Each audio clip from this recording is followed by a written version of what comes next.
পড়ুয়াদের হুঙ্কারে বন্ধ হলো গাছ কাটা। তেলেঙ্গানায় সরকার গত সোমবার বনাঞ্চলের গাছ কেটে নেওয়ার ফলে ময়ূরের আর্তচিৎকার, ভীত হরিণের ছোটাছুটি, জঙ্গলের ভিতর এসে পড়েছে সার্চ লাইটের তীব্র আলো, রাতের অন্ধকারে বুলডোজার আর খনন যন্ত্রের তাণ্ডব।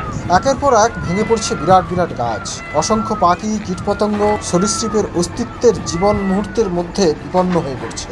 হায়দ্রাবাদ শহরের ফুসফুসের উপরে গাছ কেটে জঙ্গল সাফ করে তথ্য প্রযুক্তির পার্ক বানাতে চাইছেন তেলেঙ্গানার কংগ্রেস সরকার।